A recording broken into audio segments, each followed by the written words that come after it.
High guys, welcome to my ফুডিজি channel. আজকে আমি আপনাদের সাথে চিকেন কষা শেয়ার করছি। আর এই চিকেন কষা আমি কি সিক্রেট মশলা ইউজ করি সেটাও আমি আপনাদের সাথে শেয়ার করব। এখানে আজকে আমি 500 গ্রাম চিকেন নিয়ে নিয়েছি। তাতে দিয়েছি আদা বাটা, জিরে বাটা, রসুন বাটা, চিনেবাদাম বাটা, সাদা গোলমরিচ বাটা, হলুদ গুঁড়ো, কাশ্মীরি লঙ্কা গুঁড়ো, ধনে গুঁড়ো, লাল লঙ্কা বাটা, টক দই,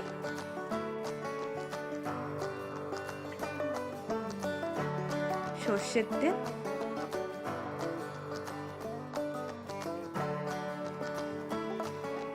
আমি সবগুলোকে ভালো করে মিক্স করে নেব।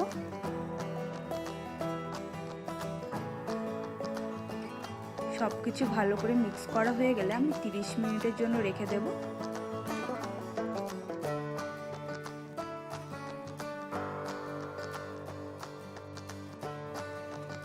এবার কড়াইয়ে আমি সর্ষের তেল নিয়ে নেব। সর্ষের তেলটা গরম হয়ে আসলে ফোড়নের জন্য জিরে, তেজপাতা, শুকনো লঙ্কা, কাঁচা লঙ্কা দিয়ে দেব। একটু আমি নেড়ে চেড়ে নেব।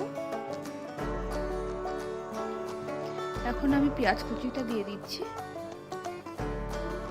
পেঁয়াজটাকে আমি লাল করে ভেজে নেব।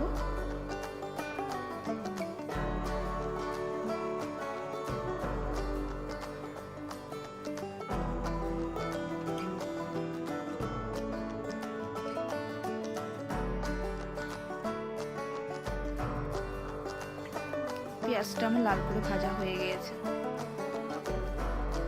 এতে আমি আদা বাটা দিয়ে দেব, জিরে বাটা,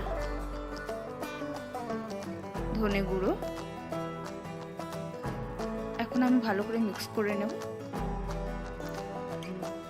আমি একটু জল দিয়ে দেব যাতে মশলাটা পুড়ে না যায়। আমি এখন মশলাটাকে ভালো করে কষে নেব। আমার মশলাটা কষানো হয়ে গেছে। এখন আমি মেখে রাখা চিকেনটা দিয়ে দেব।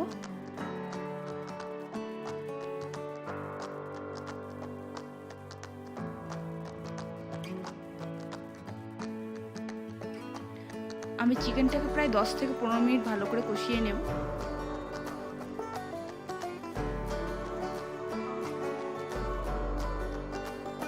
চিকেনটা থেকে তেল ছেড়ে দিচ্ছে।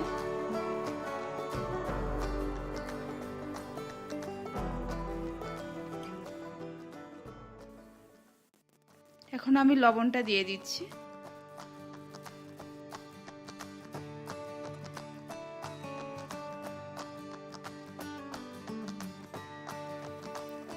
এখন আমি আমার সিক্রেট মশলা দিয়ে দিচ্ছি। এটা হলো সর্ষে বাটা। আমি এই সর্ষে বাটাটা দিয়ে 2 মিনিট নেড়ে চেড়ে নেব। এই সর্ষে বাটাটা দেওয়ার জন্য চিকেন কষার টেস্টটা আরও বেড়ে যাবে। এই জন্যই আমি সর্ষে বাটাটা ইউজ করি। আমি এখানে জল দিয়ে দিচ্ছি। আমি বেশি পরিমাণে জলটা দেব না, কারণ চিকেন কষাটা একটু মাখা মাখাই হয়, তাই আমি অল্প পরিমাণেই জলটা দিয়েছি।